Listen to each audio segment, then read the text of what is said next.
परमात्मा पाप कर्म दंड को भी काट सकता है। अभी तक जिस भी संत व महापुरुष से मिले, उन्होंने यही बताया कि पाप कर्म फल भोगने से ही समाप्त होगा। वह प्रभु कौन है? वो जो पाप को काट देता है, काल के बंधन से छुड़वा देता है।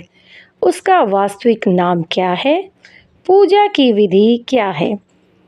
ये सभी प्रश्नवाचक चिन्ह पूर्ण रूप से हटाने के लिए अवश्य सुने जगत गुरु तत्वदर्शी संत रामपाल जी महाराज के अमृत वचन, सभी पवित्र शास्त्रों के आधार पर।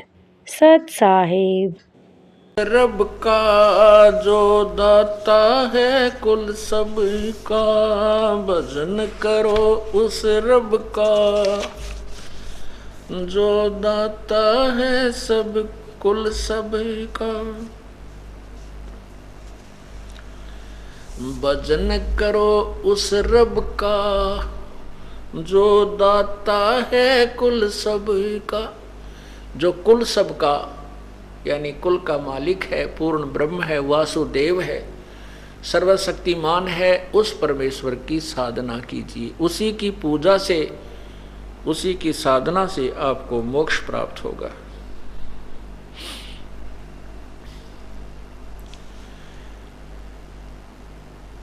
भजन करो उस रब का जो दाता है कुल सब का। भजन करो उस रब का जो दाता है कुल सब का। बिना भजन भय मिटे न जम का, समझ बूझ रे भाई। सतगुर नाम दान जिन दीना, या संतों ठहराई। सत कबीर नाम करता का, कल्प करे दिल देवा। सुमरण करे सुरत से लापे, पावे हर पद भेवा। आसन पदम आसन बंद पवन पद परचय, नाभि नाम जगावे। त्रिकुटी कमल में पद्म झलके, जहाँ से ध्यान लगावे। सब सुख मुक्ता, सब सुख भुगता जीवित मुक्ता। दुखदारी दर दूरी, ज्ञान दान गलतान हर पद ज्यों कर कूरंग कस्तूरी। गजमोती हस्ती के मस्तिक, उन्मन रहे दीवाना। खाव न पीवे मंगल घूमे, 8 बखत गलताना। ऐसे तत्पद के अधिकारी, पलक अलख से जोड़े। तन मन धन सब अर्पण कर ही, नेक न माथा मोड़े। बिन ही रसना नाम चलत है, निर्वाणी से नेहा। गरीबदास भोडल में दीपक नो, छानी नहीं स्नेहा।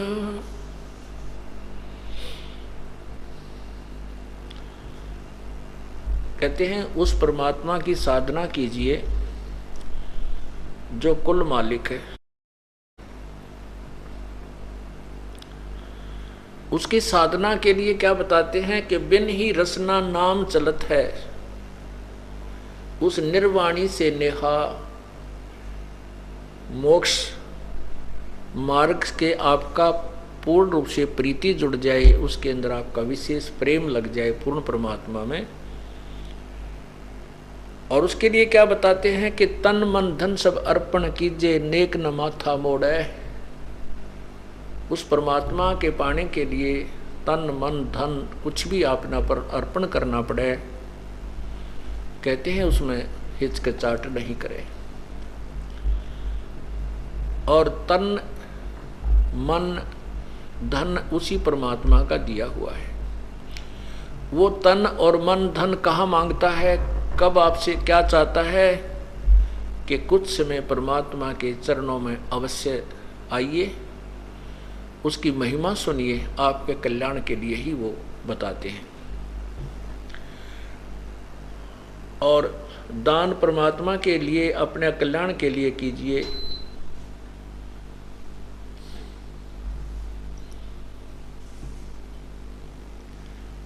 यही तन मन धन अर्पण करना होता है। तन मन धन अर्पण कीजय नेक न माथा मोड़े, अर्थात परमात्मा के भक्ति के लिए, परमात्मा के सत्संग माने के लिए दान धर्म और भक्ति भजन करने में आनाकानी नहीं करें। इसी को तन मन धन अर्पण करना बताया है। और जो नेक साधना करते हैं उसके बारे में बताते हैं, गरीबदास बोडल में दीपक छानी नहीं स्नेहा। जिनकी परमात्मा में लगन लगी है वो छुपी नहीं रहती। जैसे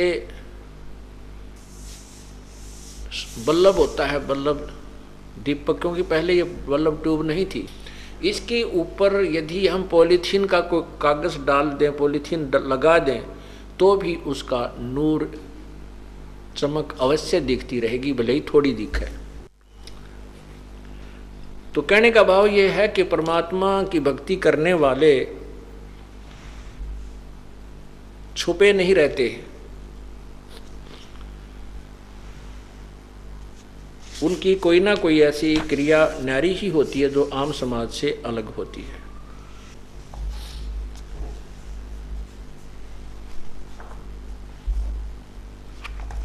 अब जो आन साधना हम करते हैं उसके बारे में बताते हैं।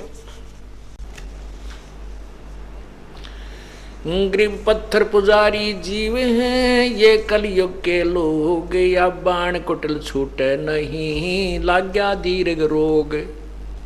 ये पत्थर पुजारी जीव हैं ये कलयुग के लोग, और ये बाण कुटिल या आदत बूंदी पड़गी या छूटे को नींद पे।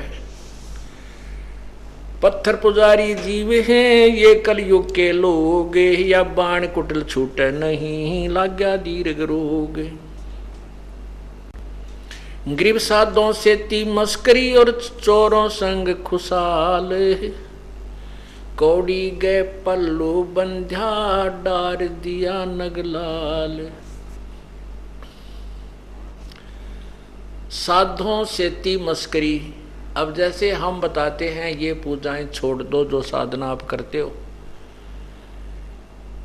जो करवा चौथ करते हो और भाई माता मसाणी पूजते हो, 4 ईंट लगाकर खेतों में या कहीं घर के कोने पे, वो पूजाएं जो कर रहे हो, व्रत रखते हो, ये किसी भी सदग्रंथ में प्रमाण नहीं है। आप ये पूजाएं मत करो। हमारी तो हंसी उड़ावें, नुके ले बिरण कितने नया ज्ञान ले आया, सारी पूजाएं छुटवाता है।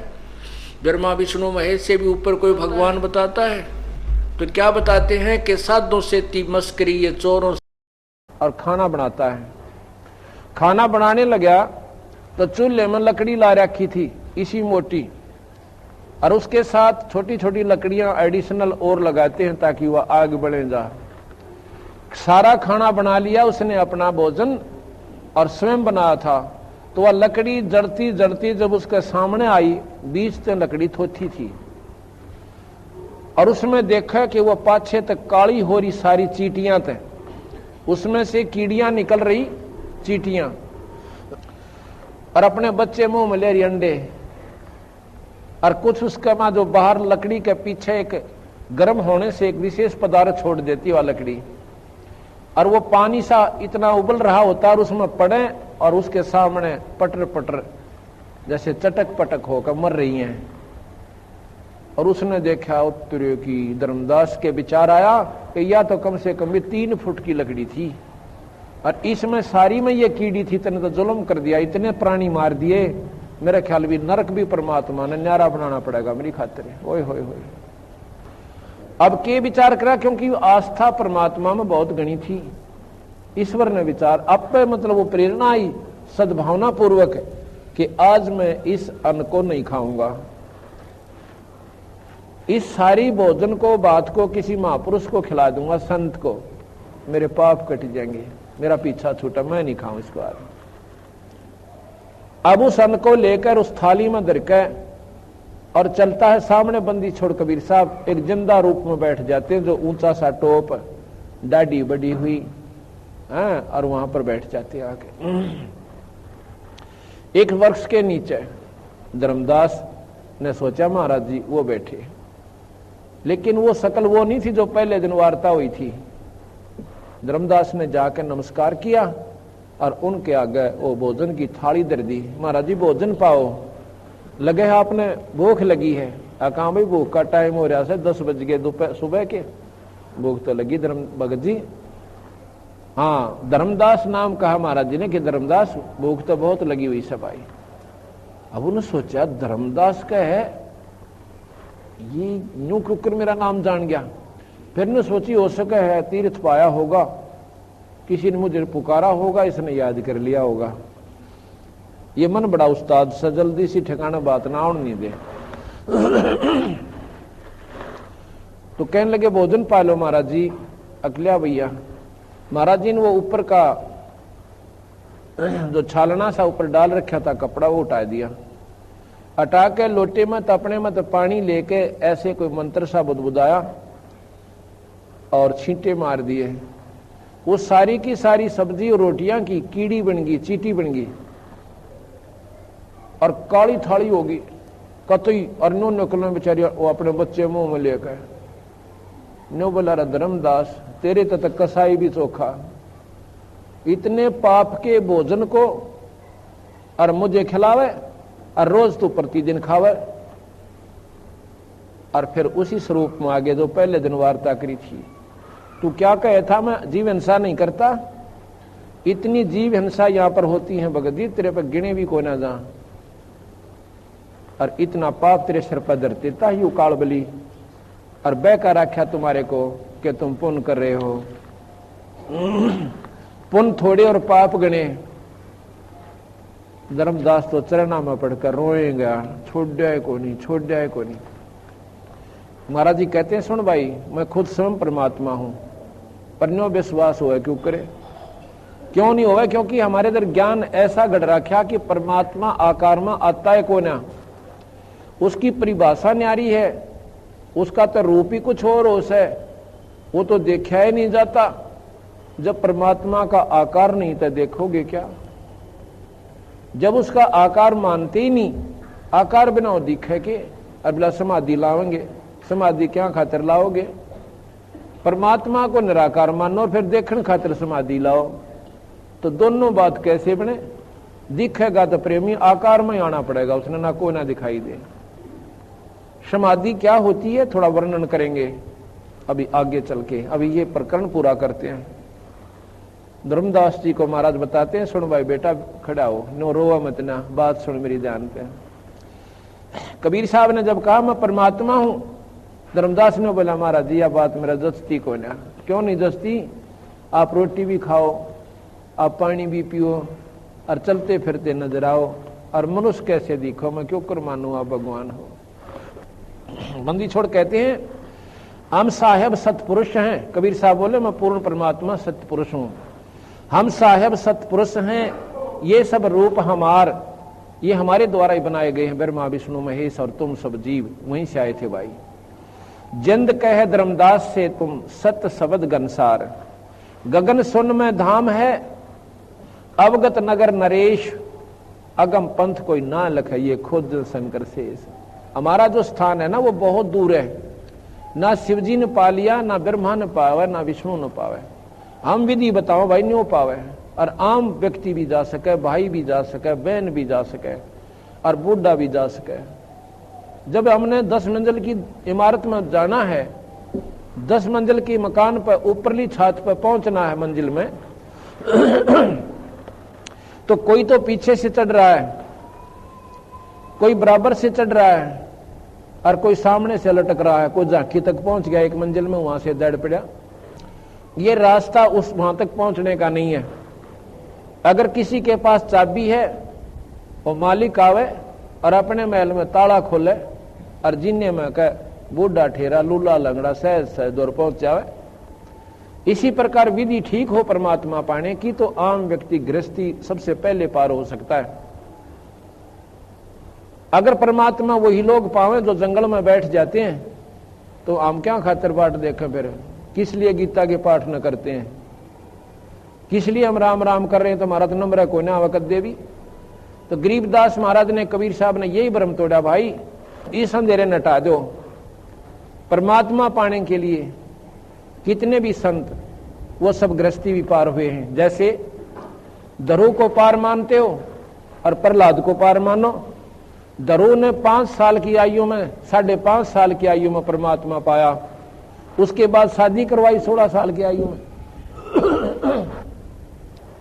और शादी करवा कर फिर 30,000 वर्ष राज किया पृथ्वी पर, क्योंकि उसका बड़ा भाई उत्तम मर चुका था, जिसको उत्तानपाद ने राज दे दिया था। उसकी मौसी के वचनबद्ध हो गए। वो जंगल में लड़ाई में मारा गया था, गंधर्वों के साथ लड़ाई हुई थी। उसके बाद क्योंकि राज ही मांगा था ध्रुव ने भगवान से और स्वर्ग प्राप्ति, मोक्ष, तो उसने 30,000 वर्ष राज किया। और 2 शादियों का प्रमाण सुख सागर में मिलता है कि ध्रुव की 2 शादियां हुई और फिर स्वर्ग में गया। इसी प्रकार प्रहलाद ने 10 साल की आयु में हिरण्यक और नरसिंह प्रकट हुए, दर्शन हुए, उसके बाद ब्याह करवाया। और राजा बलि जिसने 100 यज्ञ करी थी, 100 मन देसी घी की, और जिसमें स्वयं भगवान विष्णु बावना बनकर आए थे, वो राजा बलि प्रहलाद का पोता था, बैलोचन का लड़का था। प्रहलाद का लड़का बैलोचन था, बैलोचन का बलि हुआ। तो महाराज कहें, और गरीबदास महाराज छुड़ानी में हुए। एक जमींदार के घर में जन्म था, 4 लड़के 2 लड़की हुई, और उनका सारा प्रक्रिया करी, बच्चे पालन पोषण किया और खेत में काम किया। परमात्मा पाया, ढोल के डंके पर गाया और यह विधि बताई कि ये रास्ता आपको बिल्कुल आसानी से पार कर देगा। अन्य साधन है सतलोक तक जाने के, और ये अन्य साधन है स्वर्ग तक जाने के। और कबीर साहब गरीबदास जी का जो नाम मंत्र है वो सतलोक ले जाने का, यानी जहां पर ब्रह्मा नहीं जा सकता, जहां विष्णु नहीं जा सकता, जहां शिव नहीं जा सकता। क्यों नहीं जा सकता? क्योंकि ये सतनाम और शारनाम उपासक संत जिसको अधिकार हो वो देव है, और उसके नाम का जाप वो प्राणी गुरु मर्यादा में रह के करे तो वो जा सकता है। तो ब्रह्मा विष्णु महेश को कबीर साहब स्वयं आकर मिले थे, उनको प्रथम श्रेणी का नाम दिया था, ब्रह्मा को भी, विष्णु को भी, शिव जी को भी। दूसरी श्रेणी का जब नाम देने के लिए वो गए सतनाम का, तो निरंजन ने उनकी बुद्धि फेर दी, उनमें प्रकट हो गए। ब्रह्मा कहता कि महाराज जी देखो, वेद से ज्यादा मैं नहीं मान सकता, ये प्रमाणित शास्त्र है परमात्मा के प्रकट किए हुए। कबीर साहब ने कहा कि भाई ब्रह्मा, उस मालिक ने एक सूक्ष्म वेद और दिया था, लेकिन उस सूक्ष्म वेद निरंजन ने छुपा दिया, ये आप तक नहीं आने दिया। वो सूक्ष्म वेद का भेद मैं पुनः आपको देने के लिए आया हूं। नहीं माना ब्रह्मा जी भी। विष्णु जी ने भी ऐसा ही कहा, महाराज जी हमारे पास 4 पदार्थ हैं, अर्थ, धर्म, काम, मोक्ष।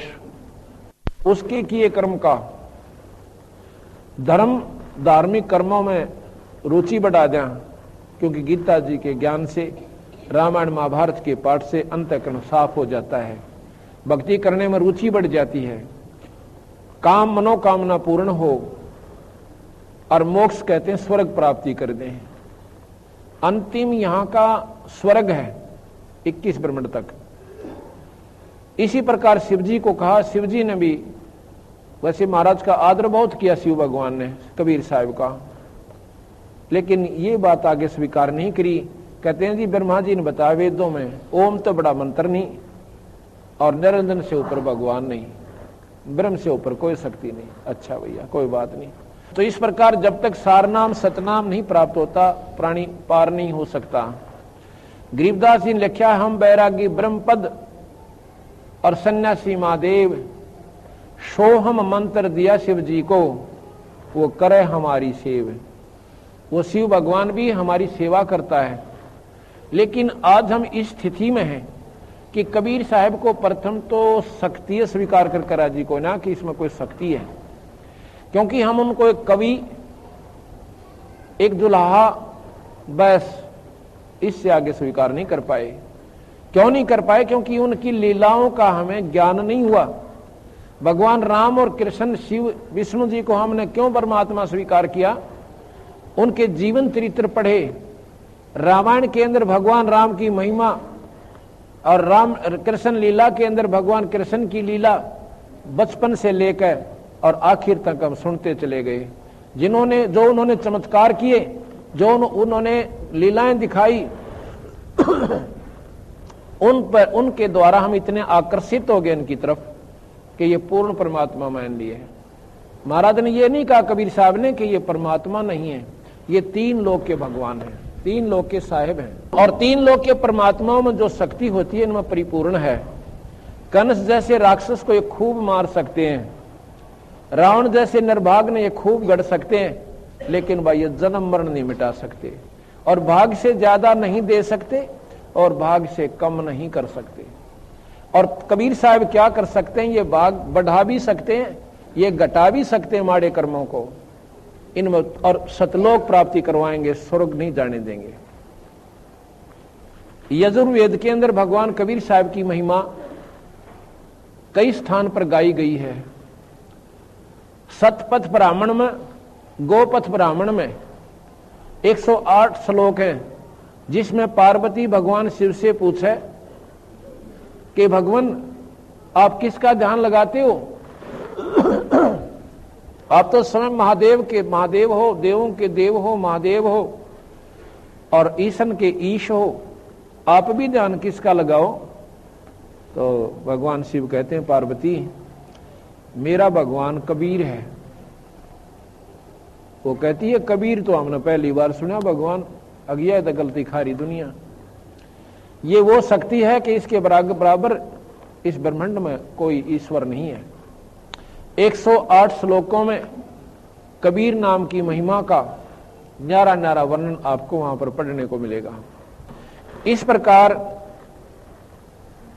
अब धर्मदास के पास हम वापस आते हैं कि धर्मदास को महाराज जी समझा रहे हैं कि धर्मदास जो साधना आप कर रहे हो ये आपको पार नहीं कर सकती। प्रथम तो इतने उलझेड़े मुलझ गए कि उस काल बली ने आपको इतना गलत रास्ता दे रखा से, और उन संतों ने कहां से ज्ञान हुआ बेचारे? उन्होंने अपने शास्त्र पढ़े और उन शास्त्रों का अनुसरण किया और वही डंडोरा आगे पीट दिया। तो कहते हैं धर्मदास ले मैं बताऊं भाई तो कितने नुकसान करके आता है, मैं पूर्ण परमात्मा हूं। कैसे? गगन सुन में धाम है अवगत नगर नरेश, अगम पंथ कोई पावे ना ही है खोज शंकर शेष। वो स्थान नहीं मिलता इनको, क्योंकि वो मार्ग, वो नाम, वो जाप, वो साधना यहां नहीं है। वो मैं देऊं भाई। सुन गगन सतगुर बसे पृथ्वी आसन थीर, और गरीब धर्मदास धोखा दिला भाई छानो नीर और खीर। ना मैं जन्मो ना मरो, ना आऊं ना जाऊं, और शब्द विहंग सुन में ना हमरे धूप ना छान। ना तो मैं पैदा होता कबीर साहब कहते, और ना मैं मरता। ये प्रमाण आपको आज बताएंगे कि कैसे कबीर साहब का आना हुआ और कैसे यहां से जाना हुआ, और बीच में उन्होंने कितने कितने चमत्कार आपको दिखाए। अगर हम इनकी महिमा को भगवान विष्णु यानी राम और कृष्ण की लीला से तुलना करेंगे तब इतना तो जरूर यकीन होगा आपको कि जरूर ईश्वरीय शक्ति थी। बोले जिंद सुनो धर्मदासा, अमर पिंड प्राण नहीं श्वासा। वो जिंद रूप में, जिंदा रूप में साहिब आए थे परमात्मा कबीर साहब सतपुरुष। कहते हैं बोले जिंद सुनो धर्मदासा, अमर पिंड प्राण नहीं श्वासा, और गर्भ योनि में हम नहीं आए, और मादर पैदर ना जननी जाए। ना मेरे माँ बाप और ना किसी माँ का मैं पैदा होता। शब्द स्वरूपी रूप हमारा, ये जो शरीर दिखा है ना तूने, ये मेरा शब्द रूप है। और क्या दिखलावे आचार विचारा। आचार किसे कहते हैं? जैसे कर्म कांड करते हैं भाई, मूर्ति पूजा करना, तीर्थ व्रत करना, ये इस प्रकार गीता जी का, भागवत का, रामायण का प्रतिदिन पाठ करना, ये आचार है, कर्म कांड है। और कर्म कांड स्वर्गापुर वासा, कर्म कांड से स्वर्गापुर जाता है और उसके बाद नरक में आ जाता है, जो नरक भोगने होते हैं। 70 ब्राह्मण की है हत्या, जो चौका तुम देवो नित्ता। ब्राह्मण की हत्या का शास्त्रों में इतना खतरनाक प्रमाण दे रखा है कि ब्राह्मण को मारे का पाप नहीं उतरता जीव का। कहते 70 ब्राह्मण की है हत्या, जो चौका तुम देवो नेता। है तुम जो रोजाना जो लीप के ना ये लीपते हो पृथ्वी को और फिर भोजन तैयार करो उसमें, इतने पाप करते हो धर्मदास, 70 ब्राह्मण की हत्या हो जाती है, इतना पाप तेरे ऊपर है और तू नो का मैं पाप नहीं करता। अब धर्मदास सुन्न हो गया कतई, क्यों आंखें देख रहा, बोल रहा क्यों कर, पहले तो वकील बने था पर बंदी छोड़ने गुंजाइश नहीं छोड़ी। 70 ब्राह्मण की है हत्या, जो चौका तुम देवो नेता। ब्राह्मण से हत्या जो हुई और स्नान जल स्नान कर तो सोई। 70 ब्राह्मण की हत्या फिर होती है, कैसे? सहस 1000 ब्राह्मण की हत्या कहां होती है? जहां तुम तीर्थ में जाकर स्नान करते हो। हमने जींद के पास पिंडारा गांव है, वहां पर तीर्थ देखा। वहां पर कहते पांडव आए थे और उन्होंने जोड़ खोजा था, और नो कहे वो मौस की बाट में देखी और बैठ के माउस ना आई है, अरे बिला शराब देगे, बिला कलयुग में रोज आया करेगी। एक बात बताओ, पांडव स्वयं दुखी, एक भी काम हल नहीं हुआ उनका, और उन जोड़ खोजा और हम नान जाऊं उसमें। जब वो स्वयं सुखी नहीं हुए वहां के स्नान करने से, और हम वहां स्नान करके सुख की बाट देखें, ये उड़जेड़े किसने लाए? उन अनजान लोगों ने जिन्हें मार्ग का बेरा नहीं था। अपना पीछा छुटवाने खातिर आगे अंडे जाएंगे, धक्के खानते उड़ा तेरा पीछा छूटेगा, क्योंकि सुख वो दे नहीं सकता, क्योंकि मार्ग को ना संत के पास। फिर उन्हें नहीं बंडा होगा, तुम फलानी जगह चला जा, फिर किसी ने गया पर बता देगा, वो बेचारा पहले तो पैसे इकट्ठे करो उधर आवे कोई ना, क्यों उसका पीछा छुटवाना उसने? गया जी जान खातर कम से कम भी 5,000 रुपये चाहिए, और फिर वहां की समय काट है, फिर जावा गया पर इतना उससे कोई लाभ ना। फिर को एक बार द्वारका गेड़ा और मारा, द्वारका कौन सी आड़े है, इन तीर्था बनाया जाए इतना उसका पांडा और दोनों नुकसान हो ले, मरना हो मर ले इतना वो। अब हमने वो तीर्थ देखा, अमावस्या के दिन वहां पर एक फिल्म भी बनवाई हमने। ओए होए होए, वो भोली बाली आत्मा जिनको गुमराह कर दिया, वो डटे तो ना डटती, नो कति जैसे पानी उमड़का कर नदी का, नो दुनिया इकट्ठी हो से, और ऐसा गंदा पानी हो जाता, उसमें गधे पानी नहीं पी सकते, और वो भोली आत्मा उसमें स्नान करके उस बेकूफान द्वारा बढ़ाई हुई बहकाई हुई, और वहां स्नान करके नो को हमारी मुक्ति होगी, हमें सुख प्राप्त होगा। तो कहते हैं ब्राह्मण से हत्या जो हुई और जल स्नान करे तो सोई। उसमें कह कितने जीव रगड़ रगड़ के मसड़ मसड़ के उनका कचूमर निकले, आराम मुक्ति की बात देखे है तेरे की। अब बिना बेरे में भाई से जुल्म हम पहले हम भी जाया करते, मैं सब तागरा करता, क्यों भक्ति भाव में ज्यादा लगन थी। और जो भी किताब बता देते उड़ो फलाना एक शिव जी निकल रहा है, उड़ो जान दे बाजे। अब शिव जी कहने के लिए मूर्ति दरी पाई हुआ, किसी को उधर गया होगा। एक बताते हैं, एक ने ऐसा खेल खेला उस शिव जी निकालन का कि एक के खेत में बैठा थोड़े से दिन वो महात्मा, और वहां के एक रैग बोरी चिना की दाब खुर्दवा के खड़ा, बोरी चिना की दाब दी रात ने, और उसमें एक मूर्ति धर दी शिव जी की, ऊपर 1 फुट 1.5 फुट माटी घेर दी, और फिर 6 महीना पाछा फेरा, उस पर घास जमा पाया उड़े। उसने निशानी पुकी करेली थी, गांव में डंडोरा पिटवा दिया अपने जो सेवकों द्वारा, बोला भैया शिव जी निकलेगा परसों, उड़े पानी गिरना शुरू कर दिया। पानी डाला, दूर से बना रखा उसने पानी का भी सिस्टम, एक नाली सी खोद बना के उसमें पानी ठोक दिया, वो चने फूल गए, फूल के चने वह शिव जी निकलने लग गया, सारा गांव इकट्ठा हो गया और मार बेगन हो गया भाई उड़ता है। वह शिव जी का मुंह दिखा था, इतने लोगों ने ढक दिया लोटा का, मंड के करड़े होकर गुआंडा ते डूंडा पाट गया, वो करके इकट्ठा सारे नमालनर वो जा से वो जा। पाछा उन्हें सोचे भाई चल बाबा जी देगा, शिव जी ने तक मंदिर में स्थापित कर देते हैं। वो जब खाया तले तो वो चिड़े गेल चिपटे आए उसके, ऐतरा बुलाओ, वो फिर खोदा, उसमें एक बोरी चिड़ा की ठोक रखी ठाली। तो इस प्रकार बेवकूफ बना कर वो शिव जी काट दिया धरती में। परमात्मा धरती में कोई पत्थर बनकर रहता है, वो सर्वव्यापक है। फिर तो इसमें भी है, वो कदे को न सोते इसमें नहीं है, वो कण कण में विद्यमान है।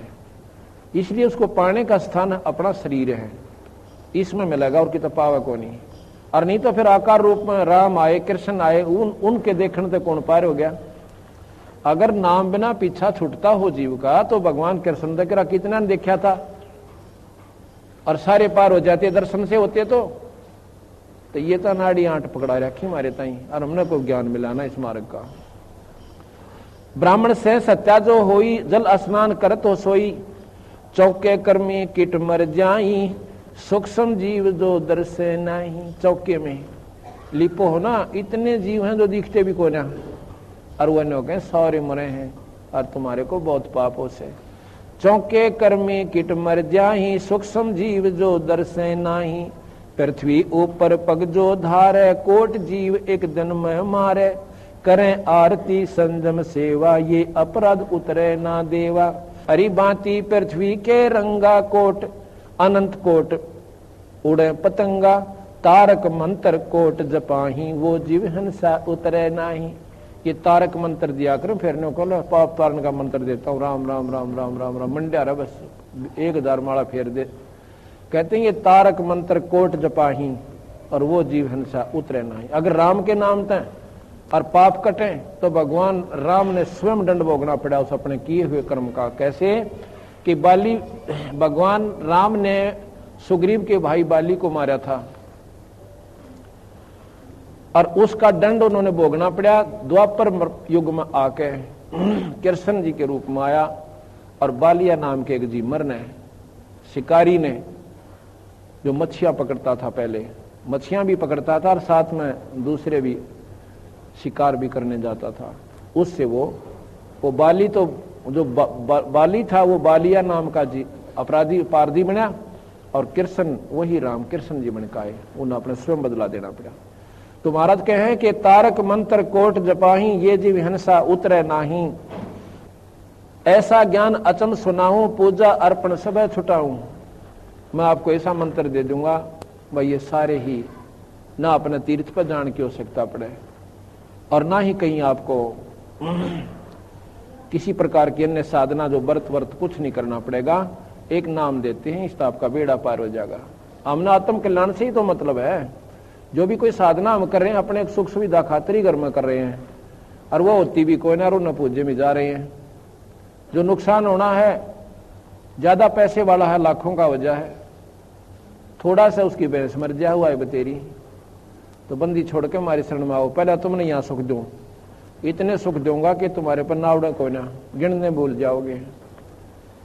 अब तो पहले प्राणी यहाँ पर आते हैं, दुखमर होते हैं हमारे पास इस बंदी छोड़ के दरबार में, और ये दूसरा हम ना, जब वो सुखमर होते हैं, वो सुखमर होते हैं कि हम पहले कहाँ भूल गए थे, हमने पहले मार्ग क्यों ना मिला, इतने दुख पा लिए। ऐसे ऐसे भक्त आए हैं, होंगे 20-20 साल तक बिरान माटी हो रही थी, ना घर में सुख था, ना कदे बालक बीमार, कदे हम दुखी, और इस बंदी छोड़ की शरण में आते। ये काम था, ये पहले हम चौकस करें हैं कि जब तक हमारा मन सेट नहीं होगा इतना भक्ति हो क्यों करे। तो सबसे पहले बंदी छोड़ कबीर साहब हमारे ये सारी कामों को इस स्थिति पर ले आओगे कि आपने उनकी चिंताएं बंद हो जाएगी, और चिंता बंद होएगी तो फिर आप क्या करोगे, फिर गफलत करते हो भक्ति भगवान में।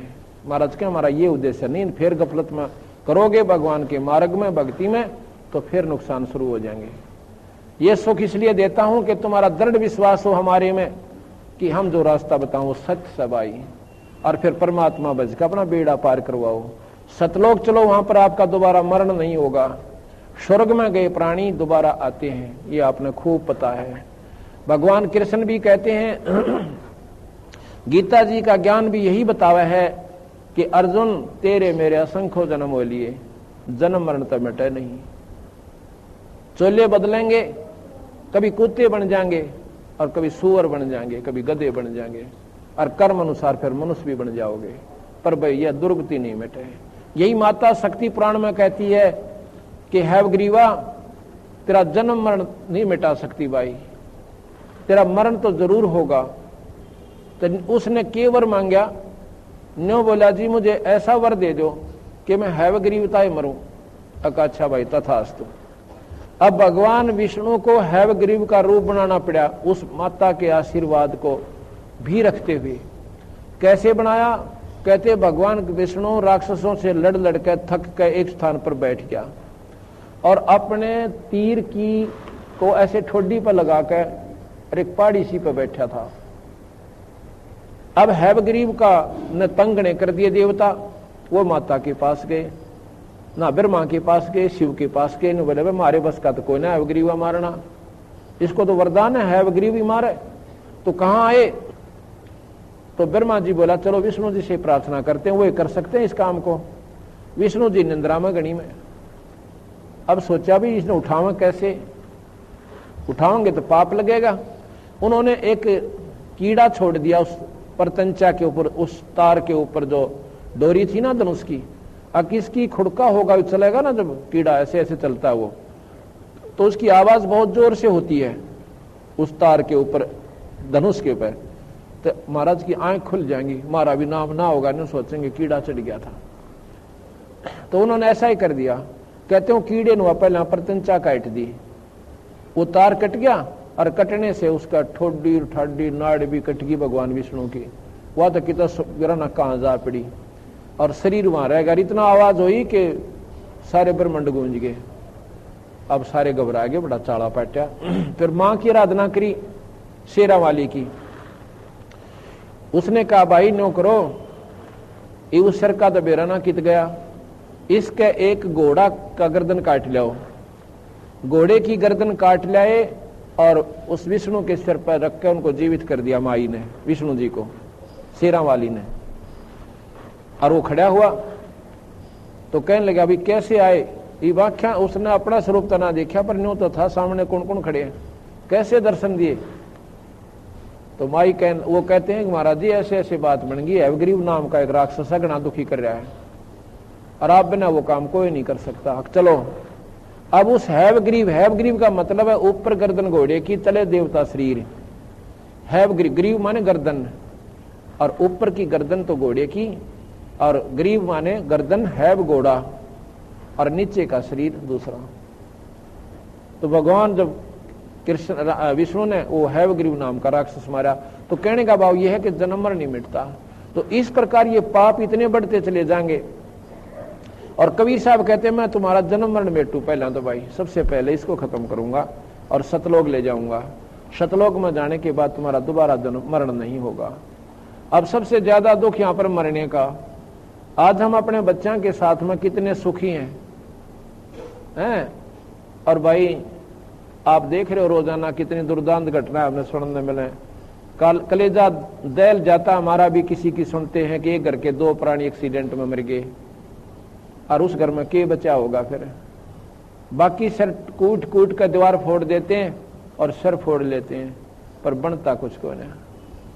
तो महाराज के इतने बूंदे कष्ट तुमने असंख्य बार भोग लिए, और फिर भी ना सोधी करते यहां से निकल जावा। और निकलने का सबसे आसान तरीका केवल बंदी छोड़ के भगवान कबीर साहब का मार्ग यानी नाम ही जीव को पार करेगा। गीता इसी का प्रमाण देती है। ओम नाम के मंत्र का भगवान गीता जी के अंदर नाम का जाप का महत्व देते हैं। राम नाम का गीता जी में कितना जिक्र नहीं है। और रामायण में लिखा है कि कलयुग केवल नाम आधारा और सुमर सुमर नर उतरो पारा। वो नाम कितना पार करेगा? विष्णु जी की साधना जो करने वाला प्राणी विष्णु लोक में चला जाएगा नाम के जाप से। जैसे धरु और प्रहलाद ने नाम ही जाप किया। प्रहलाद तो घर में ही रहा शुरू से ही, और नाम के जाप से वही वस्तु प्राप्त की जो ध्रुव ने वन में प्राप्त की। यहां कहते हैं कि ऐसा ज्ञान अचम सुनाऊं, पूजा अर्पण सबे छुड़ाऊं। भाई खान पान में दमन प्राणी कैसे पाओ मुक्त निशानी। खाते हो ना उसमें भी जीव मरते हैं, पानी पीते हो उसमें भी जीव होते हैं, दूध से दही बनती है उसमें भी जीव होकर पैदा होकर मर जाते हैं, उसमें भी पापों से। भाई तुम पीछा के ऊपर छूटे। तो धर्मदास कहने लगा महाराज जी फिर ये पाप तो होते ही रहेंगे जब तक हम आखिर तक रहेंगे। महाराज जी कहते मैं बताऊंगा। हमारे पास एक ऐसा मंत्र है, ऐसी दवाई है कि पहला तेरे पाप कर्मान फूकेगी कि जब ही नाम हृदय धरो भयो पाप को नाश। और जैसे चनगारी आग की भाई पड़े पुराने घास, ढेर लाग रहा हो घास का, चाहे 50 फुट ऊंचा और 10 किले में कहो सूखा घास यानी पाती वगैरह, पराल इनकी दानों की, और एक चिंगारी एक तिल्ली ला दो उसमें, उसने फूक के और कति धरती का मिला देगी, हवा आवेगी उसने ठा के भगा देगी, उससे धन जोगी नहीं रहे। तो इसलिए महाराज कहते हैं हमारे पास एक ऐसा मंत्र है जो पहले पाप कर्मान काटेगा और तुम्हारे पुण्य प्रफुल्लित होंगे। ये ना ब्रह्मा के जाप से हो सके, ना विष्णु के हो सके, ना शिव के हो सके, क्योंकि ये आपको इनके नामों से आपके पुण्य बढ़ेंगे, आपकी भक्ति बढ़ेगी, और पाप बढ़ेंगे, वो पाप भी गिले बढ़ेंगे, क्योंकि यहाँ दोनों भोगे हैं, पुण्य और पाप। पुण्य के लिए स्वर्ग है और पाप के लिए नरक है। जो ना स्वर्ग में भोगे हैं ना नरक में भोगे हैं, वो कर्म आपने इस 184 के गट्टे में भोगने पड़ेंगे। ये ऐसा नियम निरंजन ने बनाकर ये कानून और ब्रह्मा विष्णु में इसको दे रखा है। इसको ये बदल नहीं सकते, हिंदुस्तान के कानून को कोई नहीं बदल सकता जो बना दिया गया, इसका अनुसरण करने से लाभ होगा। इसी प्रकार इन्होंने आगे गीता जी द्वारा और रामायण महाभारत के चरित्र दिखा के यही बताया, भाई इसमें रहना है हमारे लोक में, तो ये नियम तुमने निभाने पड़ेंगे, इससे तुम्हारे पाप कम होंगे और भाई पुण्य ज्यादा हो जाएंगे। पुण्य के प्रभाव से तुम काफी दिन स्वर्ग रहोगे और पाप कम होंगे तो थोड़े दिन नरक में जाना पड़ेगा। पर यह 84 का चक्कर एक बार जरूर काटना पड़ेगा। ये नियम है यहाँ का 3 लोक का। कहते हैं कोट जीव जल अचमन प्राणी या मैं संक शुभ नहीं जानी, कहो कैसे विध करो आचारम और त्रिलोकी का तुम सिरभारम। तू काहे का ये भगवान की भक्ति कर रहा भाई, कहो किस विध करो आचारम त्रिलोकी का तुम सिरभारम, और राप्ती सूक्ष्म एक ही अंगा अल्प जीव जूनी जत्संगा। राप्ती कहते हैं हाथी को और सूक्ष्म कहते हैं ना दिखाई दे वो जीव, यानी चींटी ले लो छोटी सबसे इकाई जो हमने दिखाई दे। ऐसी तो कीड़ी मारने का पाप है चींटी के, और ऐसे हाथी के मारने का पाप है। बाप का छोटा बेटा मरे उसने उतना ही दुख आवे, और बड़ा मरे उसमें भी इतना ही दुख आवे माँ बाप ने। इसी प्रकार परमात्मा की दृष्टि में जो भी जीव छोटा मरे, चाहे वो अनजान में मरे चाहे जाने में मरे, उसके लिए उतना ही वो हत्यारा होता है। इसमें थोड़ा सा अंतर हो जाता है। इतना राहत दिया इन्होंने। यहां पर एक कानून है कि जिसने गुरु बना लिया, और गुरु हो पूरा जिसको आदेश हो नाम देने का, घर घर गुरु बन बैठे, उन भोली भाली आत्माओं ने 4 मीठी बात बना के और कहते हम नाम दे देंगे। नाम का सब न नबेरा, राम हर कृष्ण राम हर कृष्ण, घना ओम कर ले, ये तो कोई भी बता सके, लेकिन अधिकारी बिना युग नाम दिया हुआ फलता नहीं, ये काम नहीं करता। उस परमात्मा के दरबार में एक लिस्ट पाओगे जब आप यहां से जाओगे, उस लिस्ट में उस संत का जो यहां पर प्रमाणित है, जो नाम देने का अधिकारी है, उसका नाम पावेगा, उसकी फोटो पावेगी, और जब आप जाके अपने गुरु का नाम बताओगे, वो पार्षद सबसे पहले वो लिस्ट देखेंगे और उस लिस्ट में थारे गुरु का नाम नहीं पाओगा, सीधा नरक में ठोक देंगे।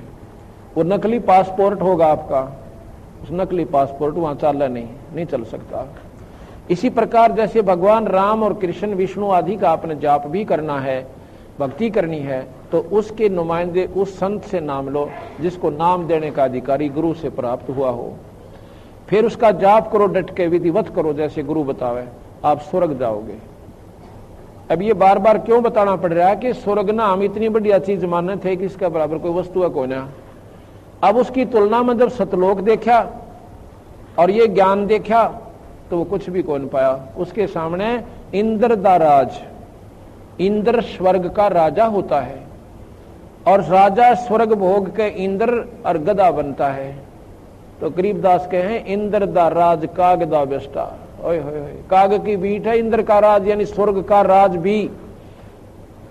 और जो हमारे जैसे 2-4 साल उसमें वैसे लेटन खातर जाओ अपने पुन इकट्ठे करके, वो बता के लूट के लाओगे वहां से, और ये 84 चक्कर ने होगा। कबीर साहब कहें भाई इस बखेड़े ने मेरे बिना कोई मिटनिया नहीं सर, क्योंकि सतलोक की जानकारी किसी ने दिए ना शास्त्र में पाई। और वो नाम ओम नाम को ये भी महाराज भी कहते ये उत्तम नाम से 21 ब्रह्मांड तक आपको सिद्धि दे देगा, स्वर्ग देगा, ऐसी सिद्धि दे देगा कि आकाश में उड़ जाओगे। ऐसी सिद्धि प्राप्त कर लेंगे ऋषिजन के कई चोले बना लेंगे, यहां भी दीक्षा वहां भी दीक्षा वहां भी दीक्षा। ऐसी पता नहीं कितनी बताई, ऐसी तो बना लोगे कि पृथ्वी के ऊपर चलते दिखोगे, ना पानी के ऊपर ऐसे चलेंगे वो संत जैसे पृथ्वी पर चलते हैं। तो कबीर साहब कहते भाई ये मुक्ति का साधन नहीं बने, फिर जन्म मरण ना बेटा इन बात आते हैं। इस ओम के मंत्र से यो काम जरूर हो जाएगा, पर 184 ना बेटा। और इस महाराज कहते एक मंत्र और देंगे हम, जिसको माया का संसार है, कदम कदम पर धोखा है, शरण ले लो सतगुरु की, यही सुनहरा मौका है। ऐसे ही आध्यात्मिक वीडियो देखने के लिए हमारे चैनल को सब्सक्राइब करें। बोलो बंदी छोड़ सतगुरु रामपाल जी महाराज की जय। सत साहिब।